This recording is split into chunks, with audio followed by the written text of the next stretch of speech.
we're going to move on now with our friends at the Nature Conservancy on valuing nature beyond financial returns.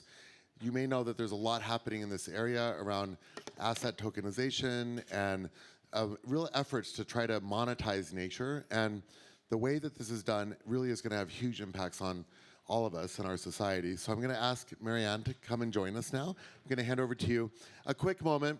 You know, it is, you know, Flora, to your point, I want you to leave today really energized, because a lot of the things that are happening in this room are a result of things that happened in Belém with our collaboration with these different groups. And Marianne and I met in the hub in Belém, and we had done things with the Nature Conservancy at the Ice House, but this is our first collab. And so things do happen from the things that happen.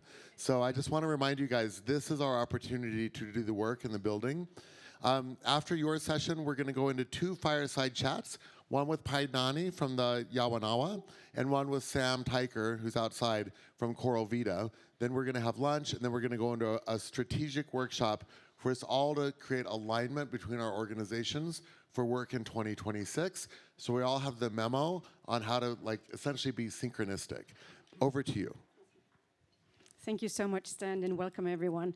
And just to reassure you, this is actually not a session about tokenization. It is not about balance sheets. This is going to be half an hour of a restorative conversation about nature. And I want to invite Guillaume, Domingo, and Carlos up. Thank you.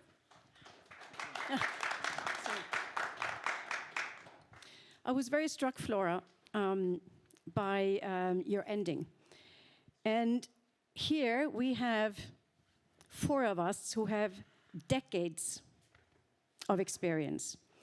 And the purpose of this session is to explore and share with all of you what makes us going. What were those transformative moments in our lives where we had a connection to nature?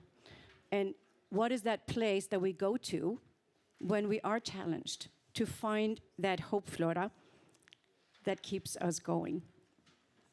We've been here for a week, all of us, and I think we're mostly very tired.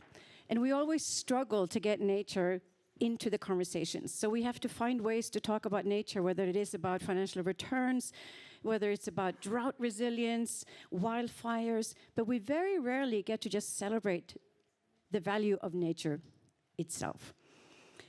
So we're going to start now by asking Domingo to just give us a very brief grounding so that we can forget about the balance sheet and just spend 1 minute grounding ourselves into this beautiful building in Davos and try to get into a restorative moment.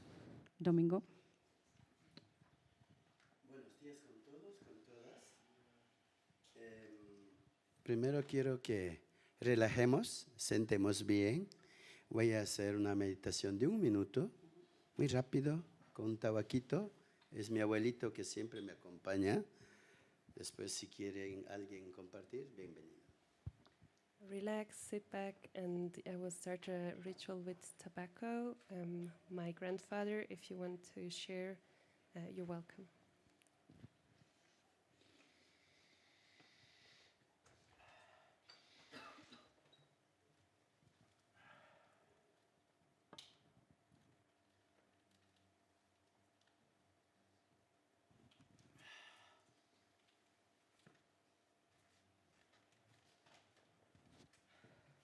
Yo estoy aquí por 3 plantas, tabaco, floripondio y ayahuasca. Estoy cumpliendo mi misión. Me ha dicho que viaje al mundo, que comparta la sabiduría indígena, mensaje de la naturaleza. Estoy simplemente cumpliendo misión. Y quisiera ahorita que todos estemos conectados a la Madre Tierra. Cerremos los ojos. Ya, aquí están nuestros ancestros y todos vosotros están haciendo trabajo para bien colectivo. I'm here on a mission to bring the voice of nature into this space and travel the world to spread the words. I'm working with 3 plants, tobacco, floripondio, and ayahuasca, and we are here today to connect to Mother Earth. I would like you to sit in silence and feel this connection. Antes de no seguir hablando, estamos con nuestros ancestros, hasta aquí nuestros ancestros presentes, acompañándonos. Vamos a llamar para que haya fuerza a través de divino Dios Aruta, venga mensaje por el viento con la fuerza de la naturaleza, del mar, del océano, del cerro que está rodeando. Todos ellos nos dan vida. Our ancestors are here with us. Please call them to show us and give us a vision through the wind, through the mountains, and be with us here today.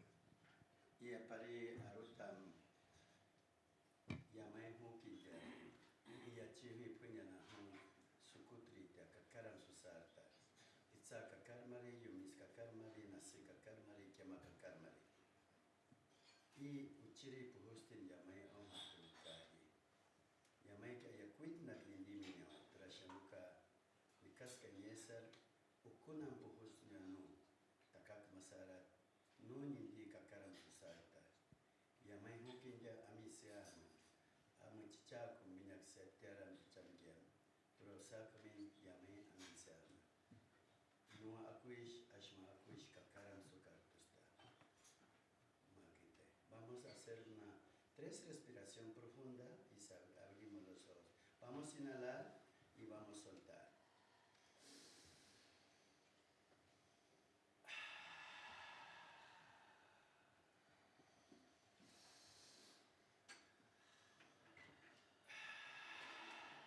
Suelten todos. Último.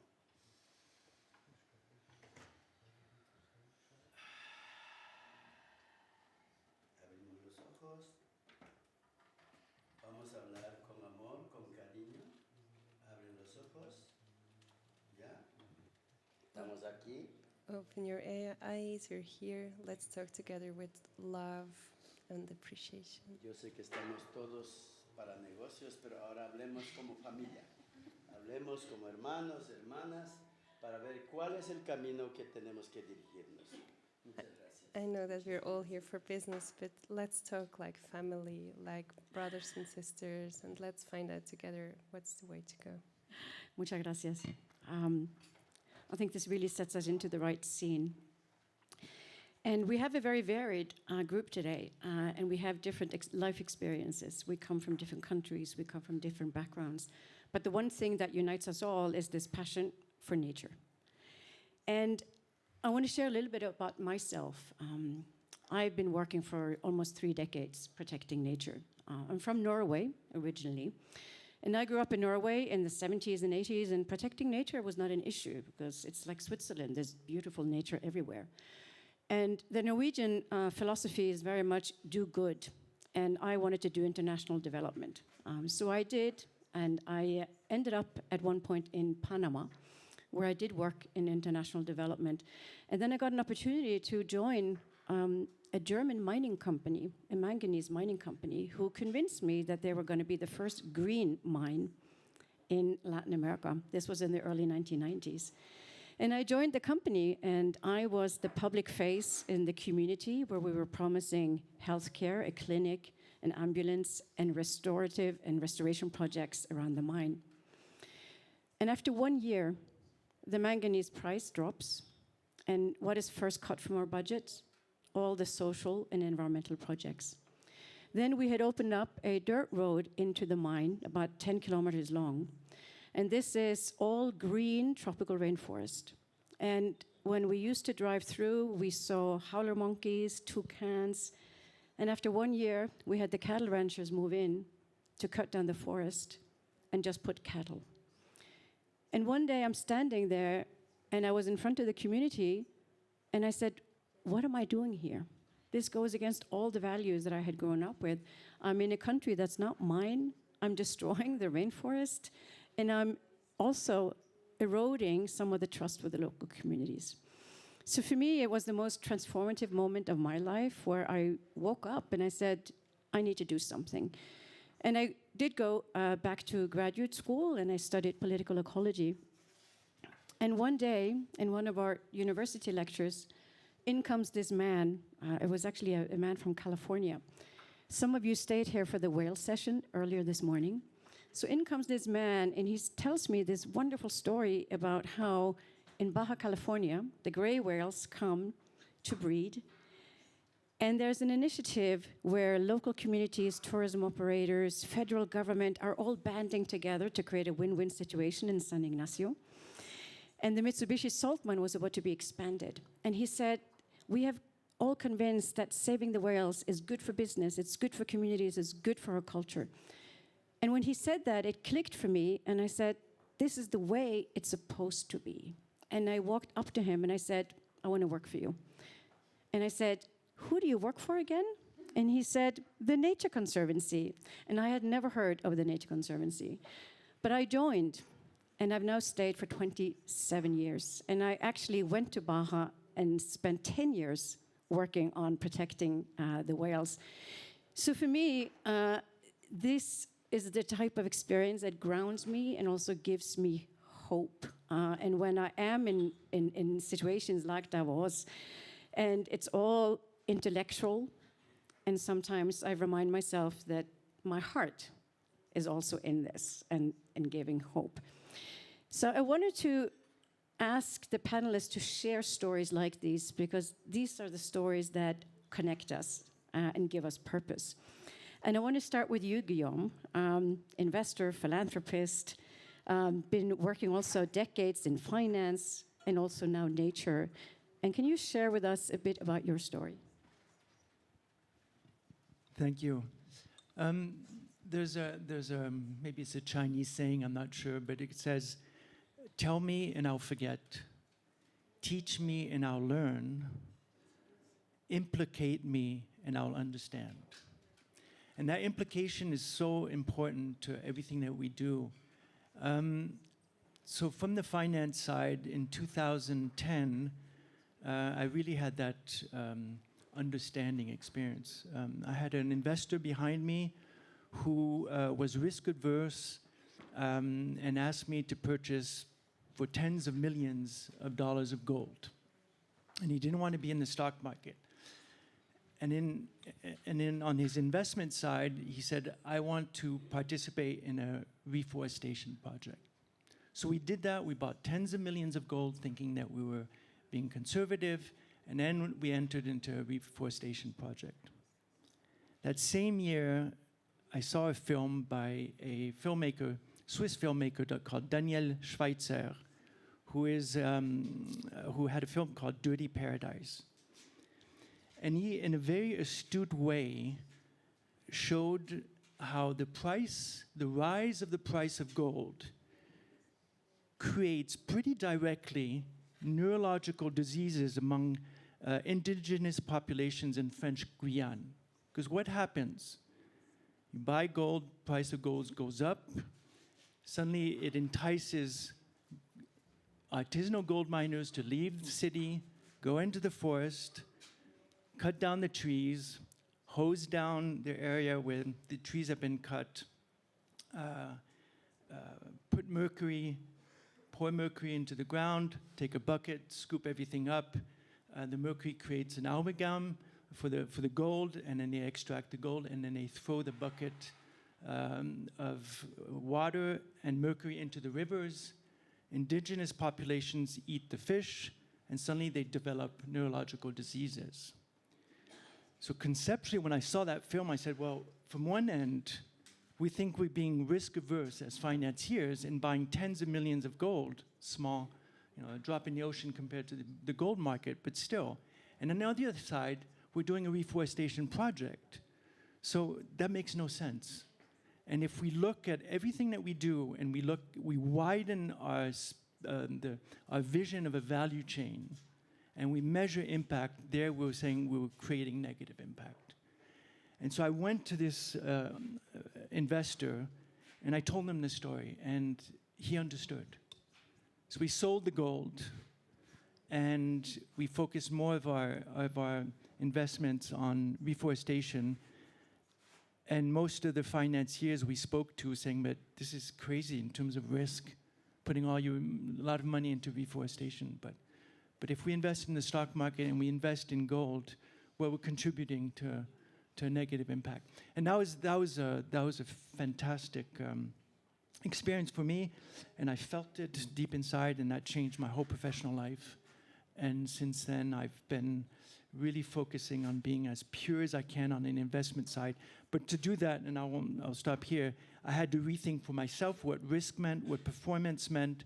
I had to think in absolute terms and not in relative terms, because in finance we love to think in relative terms of what a good performance is. And that was the most difficult part, is just thinking in absolute terms and not in relative terms. Thank you for sharing, Guillaume. And I hope that you can be an inspiration to other investors. Particularly, we know we have 2 representatives there from the Amazon, where obviously mining is a critical issue. But Carlos, you have such a distinguished career, perhaps the most foremost scientist working on the Amazon for decades. And Carlos, I wonder if you can share not so much about the science of the Amazon, but can you share with us your story? What was transformative for you as a scientist or as a person that also made you dedicate your life to this mission and purpose? Yes, good morning to all. Thank you.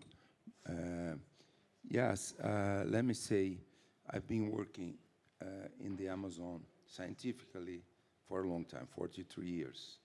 However, when I was very young, 1971 and 72, I visited the Amazon with my classmates in engineering. I was doing engineering. And we went in 1971 to the northern portion, Pará State, Belém, where COP30 was. In 1972, we went to the western portion up to the Brazilian state of Acre.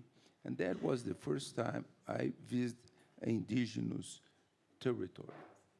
You know, really, it was wonderful. At that time, 1971, 72, deforestation all over the Amazon was 0.5%. The whole forest was there. And then I really I felt in love with the Amazon, and I said, well, okay, I will dedicate my life. But I decided to become a scientist. I became a scientist. I did my PhD at MIT in environmental areas, meteorology, climate. Then I went back to Brazil and started working. And, you know, that was 1983. And of course, unfortunately, many Amazonian countries, especially Brazil, in 1970s, it's ridiculous because the military dictatorship in Brazil, they came with a theory impossible to accept. They said, US will come and take the Amazon because of minerals. Iron, gold, cassiterite. It was ridiculous. I mean, never. So anyway, they start bringing hundreds of thousands of Brazilians to start doing mostly livestock. Deforestation started very rapidly. So then, of course, as a scientist, I was doing that kind of study and just making a historical and also cultural, just a comparison. When indigenous people came to the Amazon, 14,000 years ago, they start coming.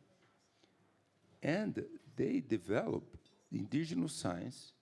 They domesticate hundreds of products. They develop the so-called agroforestry systems, always maintaining the forest, maintaining biodiversity. So culturally, philosophically, they had to do it, always. But unfortunately, 500 years ago, as you know it, the Europeans came to all of the Americas, North America, Central America, South America, and the Europeans never accepted the knowledge of indigenous people. They tried to convert all the indigenous people to Christianity. The indigenous people did not accept. So they brought the European agriculture, and they, particularly cattle. So most of the deforestation in the Amazon, but also many other biomes in South America, particularly in Brazil, the Atlantic rainforest. So, and they brought a lot of those products from Europe and never value the biodiversity, never value the indigenous people knowledge. So I would say we realized that for a long time, and I would say now what we are doing is really to demonstrate that we have to learn a lot from indigenous knowledge. And then one of the nature-based solutions, and also you did not ask me to talk about science, but just briefly, I was the first scientist who did the study I published in 1990 and 1991, showing deforestation would take the Amazon to tipping point. And also I was the first with colleagues in the UK showing that up to 50% of the water vapor that comes from the Atlantic Ocean into the Amazon basin comes to the south of the Amazon basin and feeds the rainfall systems in the tropical savanna, in the Atlantic rainforest. So, you know, so we are saying for a lot of time, and the Amazon is very close to the tipping point, very, very close. At COP30, we brought all those issues at the Planetary Science Pavilion. So therefore, we are talking a lot about nature-based solutions, zero deforestation, degradation, fire, large-scale forestry restoration. We are starting in Brazil, very large-scale forestry restoration. Brazil's Development Bank is financing a lot of that. It's a big dream, restore 24 million hectares. And then the third one is really to go back to the indigenous science, what we call a social bioeconomy of standing forests. So just to see the value of nature, even today, there are more than 100 cooperatives which produce products from the biodiversity, agroforest systems, and we made a study showing that economy is 3 to 5 times more profitable than livestock and soy farms. And they have 10, 20 times more employees. So economically, socially, maintains the forest, makes all sense. We have to give scale. And that's another big problem. I will finish by saying that. Also, we did a calculation. Brazil has the largest biodiversity in the world, 18 to 20%. The Amazon is the ecosystem with the largest biodiversity. You know, when the Europeans came to the Amazon, the indigenous people were using more than 2,300 products, 1,500 medicinal plants, 250 fruits, 350 vegetable oils, and many others. And now, in the economy of my country, Brazil, all products of biodiversity, 0.5% of GDP. Meat from cattle, 6% of GDP. 90% of the first deforestation is livestock. So I'm saying this is the big challenge, the social bioeconomy of standing forests. So I think we have to give scale. And finally, let me say one more thing. Science knows today, unfortunately, all over the world, as you mentioned, the consumption of meat is increasing. Beef, particularly, the main driver of deforestation, all biomes in the world. This is very bad for our health. So even when you say that sentence my colleague said, people first, let's save also people. And, food system with many more products, biodiversity, this is very important. So I would say those are my initial comments. Thank you so much, Carlos. And I want to ask you, Domingo, you are a representative here from the Amazon. And can you share with us just how nature shapes your worldview? How is your connection to nature? Ya, mi experiencia para transición quiero decirles que todo ser humano somos ambiciosos, al menos cuando somos jóvenes y tenemos ego. Todo eso es normal. Yo también era ambicioso. Yo, después de mucha dirigencia indígena, quise extraer petróleo. Quería ser indígena empresario del mundo, porque yo tengo petróleo en mi finca. Pero antes de hacer eso, tenía que consultar a mi madre. Let me say and tell you a story of transition, because as humans, we're very ambitious, and I used to be very ambitious as well. I wanted to be the biggest business owner of indigenous origin, doing business with petrol, because I have oil in my territory, in my finca. But before I started doing that business, I had to consult my mother. Entonces mi mamá dice, ¿qué es petróleo? Y le dije, ¿qué es el petróleo y cómo se saca? ¿Qué es bueno, qué es malo? So my mom's first question was like, what is oil?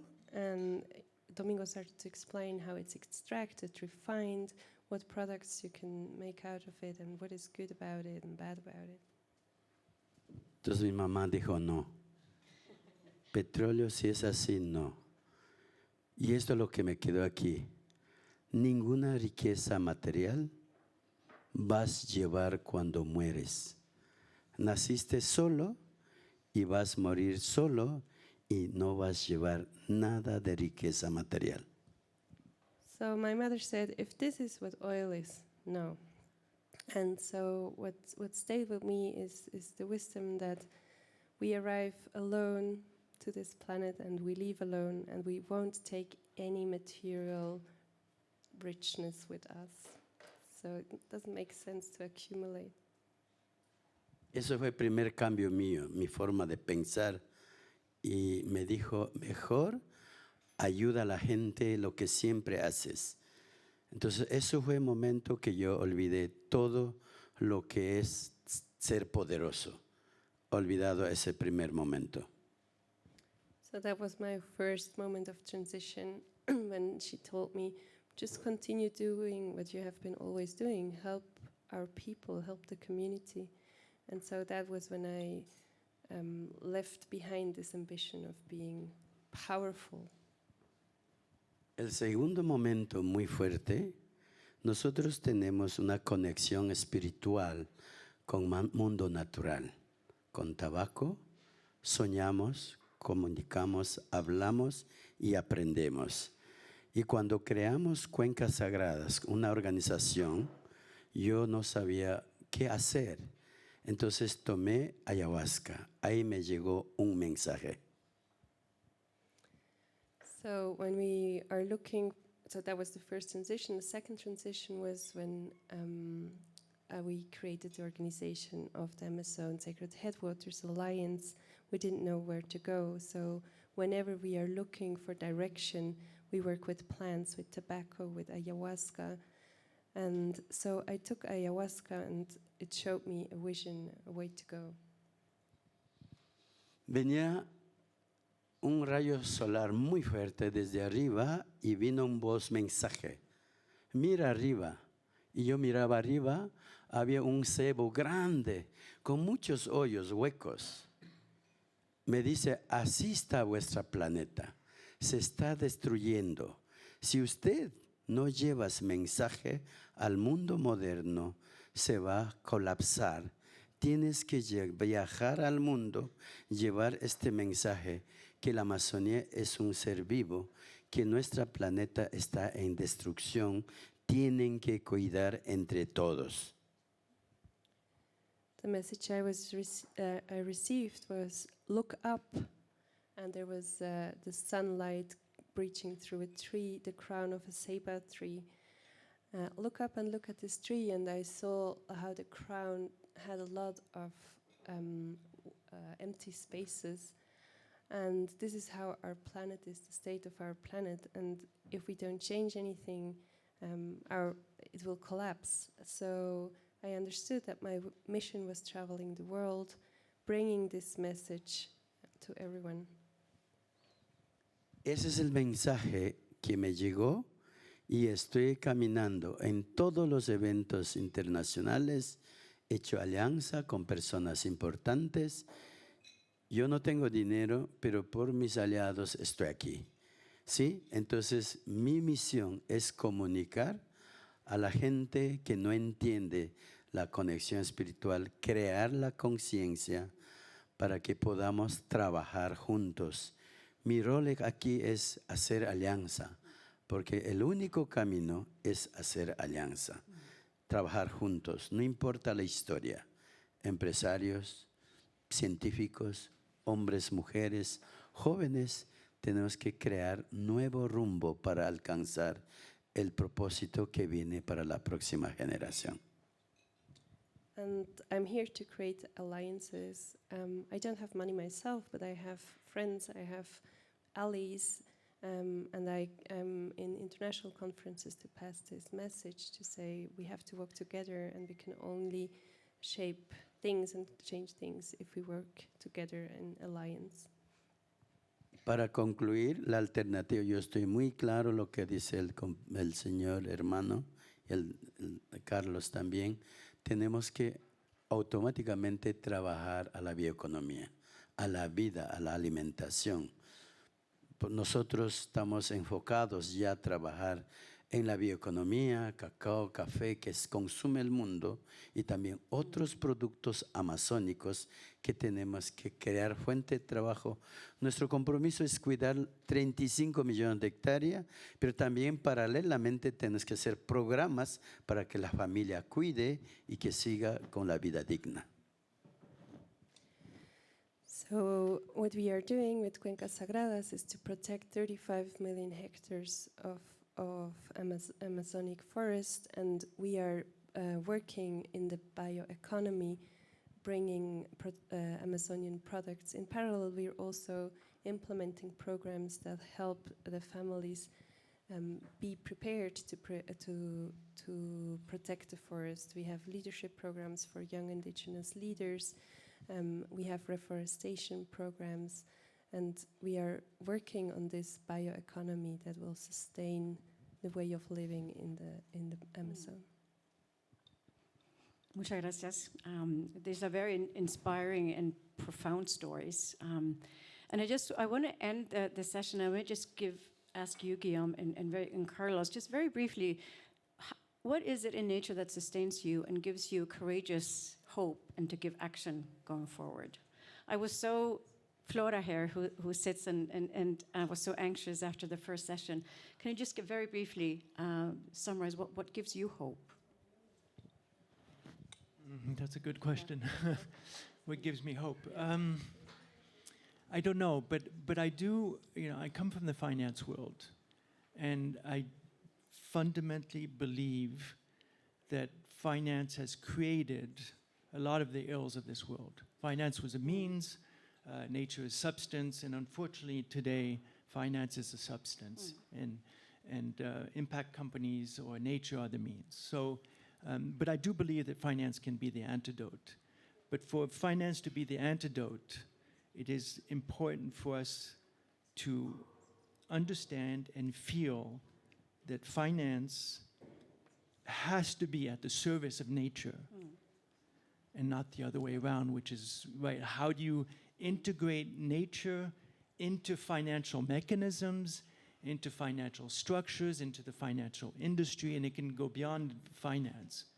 And I think that's fundamentally wrong, and so we have to switch the substance and the means. Not easy to do, but to do that we have to change our mindset, and to change our mindset that becomes a very personal journey. So it has to be a personal journey, and has to be the individual journey, and not an institutional, and not a societal, and not a collective journey. Thank you. And Carlos, I'm going to give you the last word to very briefly also just summarize what you see after all your decades as giving hope maybe to Flora and others. Yes, I think, I have to say, I'm becoming more and more optimistic now, because the climate emergency, we reach a stage now And we scientists have been saying that for more than 30 years. But now, for the first time, I'm starting to see a perception, particularly from the younger generations. For instance, heat waves, record-breaking heat waves in the last 3-4 years, 500,000 deaths a year, including younger generations now. So if we continue with emissions, if we continue with fossil fuel use, with deforestation, we are going to get the global warming at 4 degrees Celsius in 2100. All equatorial areas inhabitable, even here, inhabitable for 60 days during summer. So I see now the younger generation are becoming much more conscious, and I think I'm optimistic. As soon as the younger generation, you take power, including financial power, because my generation did not do anything. Yeah. Very bad generation. Please, younger generation, take leadership and save the planet. I think it's a perfect ending of a long week in Davos, but we are restored. I think we're a bit healed. And I think we can all go home with hope in our hearts and with a clear head. So thank you for joining us. Thank you.